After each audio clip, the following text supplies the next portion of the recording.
उम्मीदवार कोई भी आए, हम उनके पार्टी पर जरूर बोल सकते हैं, लेकिन व्यक्तिगत किसी पर यदि हम एनडीए के कार्यकर्ता हैं तो थोड़ा इस बात का जरूर ध्यान रखें। लड़ाइयाँ पार्टियों के बीच होता है, व्यक्ति के बीच नहीं होता। ये गरीब का बेटा चाहिए देश का प्रधानमंत्री, या एक राजकुमार को देश का प्रधानमंत्री बनाए। लड़ाई इसकी होगी, लड़ाई इसकी होगी। वंश की मजबूती में लगने के कारण बिहार की जो दशा थी, यदि नीतीश कुमार न आए होते, बीजेपी न होती, एनडीए न होता, तो बिहार कहाँ होता, और मोदी न होते तो देश कहाँ होता। विरोधी जो मोर्चा है उसके भी उम्मीदवार आएंगे और एनडीए के भी उम्मीदवार अपने आएंगे। ध्यान रहे कि जो विरोधी उम्मीदवार कोई भी आए, हम उनके पार्टी पर जरूर बोल सकते हैं, लेकिन व्यक्तिगत किसी पर यदि हम एनडीए के कार्यकर्ता हैं तो थोड़ा इस बात का जरूर ध्यान रखें। लड़ाइयाँ पार्टियों के बीच होता है, व्यक्ति के बीच नहीं होता।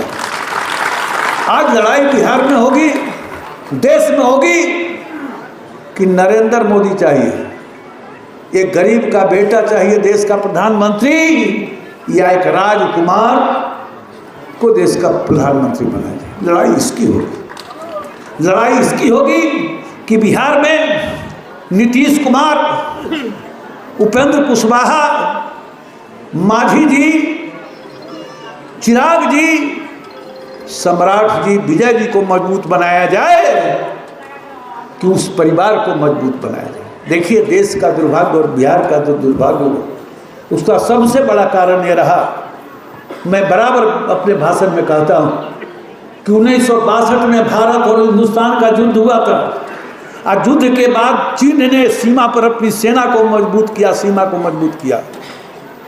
लेकिन हम क्या किए देश के अंदर?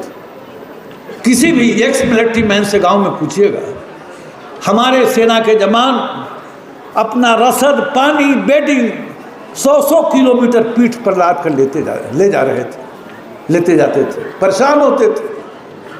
यानी चीन ने सेना और सीमा को मजबूत किया, और हमारे हिंदुस्तान के लोग जो सत्ता में थे, इन्होंने वंश को मजबूत करने का काम किया, और इसीलिए देश पीछे रहा। तो इन 10 वर्षों के अंदर आज जो लड़ाई है, एक गरीब का बेटा जिसका संपूर्ण जीवन राष्ट्र के लिए समर्पित है, और दूसरी ओर राजकुमार जो जौ और गेहूं के बाली में अंतर नहीं समझता। ये है लड़ाई। और बिहार के अंदर मैंने बताया कि इन्होंने भी अपने वंश को मजबूत करने में, उस वर्ग में भी अपने ही वंश पर पूरा ध्यान, वंश की मजबूती में लगने के कारण बिहार की जो दशा थी, यदि नीतीश कुमार न आए होते, बीजेपी न होती, एनडीए न होता, तो बिहार कहाँ होता, और मोदी न होते तो देश कहाँ होता। एक बार जरूर आप विचार करें। चुनाव का मुद्दा ये होना चाहिए, कोई व्यक्ति नहीं होना चाहिए। और अंत में फिर एक बार नारा लगाइए। यही नारा हम सब लगा रहे हैं। हम बार नहीं बोल रहे हैं, बेर। हम अपने गांव की भाषा में क्या बोलते हैं? एक बेर। तो फिर एक बेर